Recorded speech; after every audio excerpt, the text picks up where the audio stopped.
Hi everyone, it's our last English session for this week. So we're only doing 4 English sessions because Miss Vaughan has stolen one of the English sessions for a math session. How rude. Anyway, we are going to look at actually doing our retell now. So we're actually writing up our retell. I've put lots of things on our board to help us, and you can use all these things to help you write the end part of your story as well. So the first thing we need is our notes from yesterday, and I've put them up here. So they're up here, ready to go. I've also got our sentence starters, so we can have lots of interesting sentence starters, as well as our word map, which we help to support us in writing some of those words that we might not know. Now I'm going to start because we've already got the beginning and the middle there. So if we want to recap it, it says, in the early morning, Jamina went with her grandfather to look for some honey. As they walked, Jamina told her grandfather about her dreams for the future, that she wanted to be a hunter. Little did she know what that would involve. In her daydream, Jamina wandered off from her grandfather and heard a loud, sad but terrifying noise. Without hesitating, she looked for what was causing such a horrific noise. Came across a lifeless elephant and its helpless calf. Now our first note starts off with Jamina wanted to help the calf. I need to fill that out a bit more. I need to make that into a proper sentence. Okay, so I'm going to think about that carefully. I could put any of my sentence starters that I've got down on the left hand side there. So I could say that, or I don't know that actually later in the day Jamina wanted to help the calf. I don't think that makes sense actually. A little later on Jamina wanted to help the calf. Not sure about that.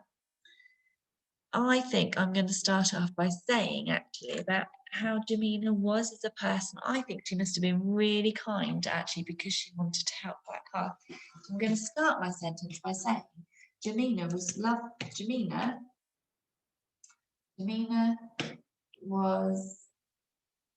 very kind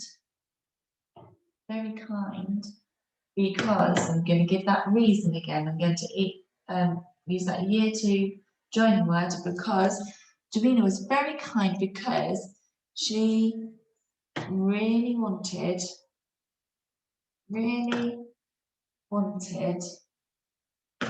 to help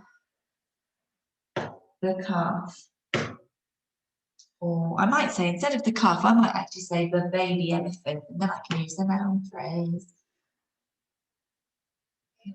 She really wanted to help the baby elephant.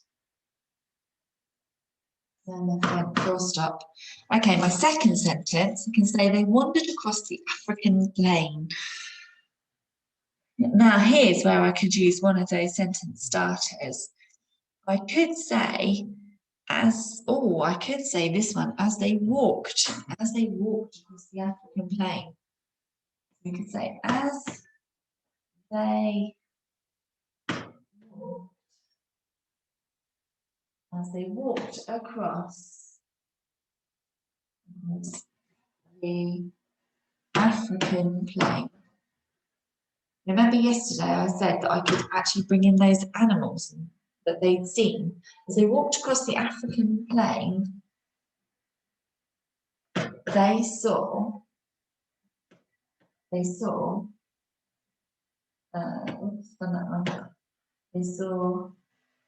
herds, which I'm sure was on my, no, it's not on my word map. They saw herds of zebras. They saw herds of zebras,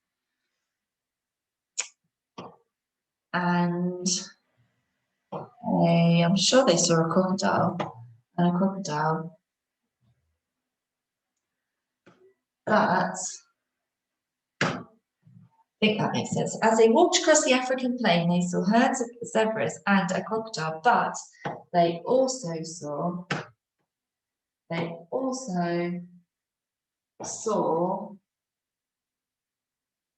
the poachers. The poachers who had killed the elephant. Goodness me, that's a very long sentence. I hope it's going to be all right. I'm going to read it back just to make sure. killed the elephant. As they walked across the African plain, that needs a comma there. As they walked across the African plain, they saw herds of zebras and a crocodile, but they also saw the poachers who had killed the elephant. Could say the elephant's mother. I'm going to leave it as the elephant. In fact, actually, I've managed to include both those two notes. The first note, which they wandered across the African plain, and the one that they saw the animals and the poachers. I'm going to leave those two, and I'm going to move on to that last one then. I can say later that day, or maybe because actually the elephant wasn't reunited with his family that day. He was like reunited that night, wasn't he? So I could say, instead of later that day, I'm going to say later that night.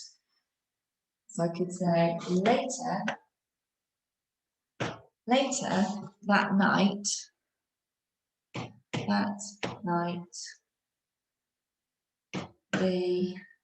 oops, I forgot my eye, a dot for my eye, that night, the elephant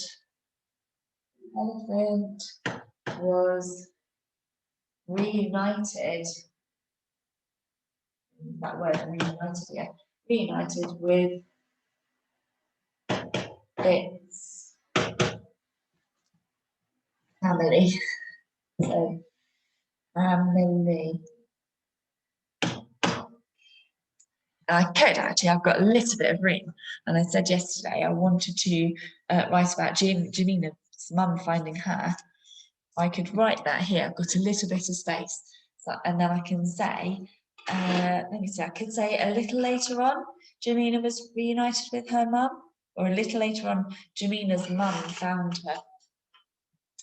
I could do it that way. So I'm going to say a little later on, Janina's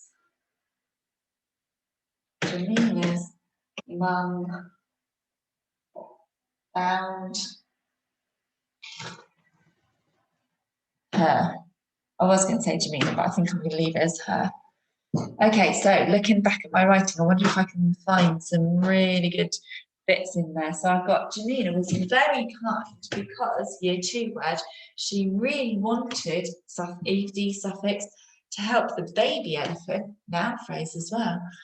As they walked, brilliant sentence starter, across the African, I've even remembered my capital letter for African because it's the name of a place. As they walked across the African plain, they saw herds of zebras and, joining word, a crocodile, but another joining word, they also saw the poachers who had killed the elephant. Later that night, excellent sentence starter. Oh, I've forgotten. What I have forgotten is my comma. The later that night, okay, because it is an adverbial phrase. I need my comma there. So later that night, the elephant was reunited with its family. A little later on, I've done it again and I've missed that comma. It's an adverbial phrase there. A little later on, Jamina's mum found her. Okay, I'm quite pleased with that. I think that's sounding rather good. It's now your turn to go and have a go at writing your own retell for the end of the story. So have a look at the steps for success. Think about what's happened. Think about the character's feelings. Write in paragraphs. Include good vocabulary. Use a possessive apostrophe. I don't think I did that in my writing, but I bet you can. Check and edit your work. Okay, good luck everyone.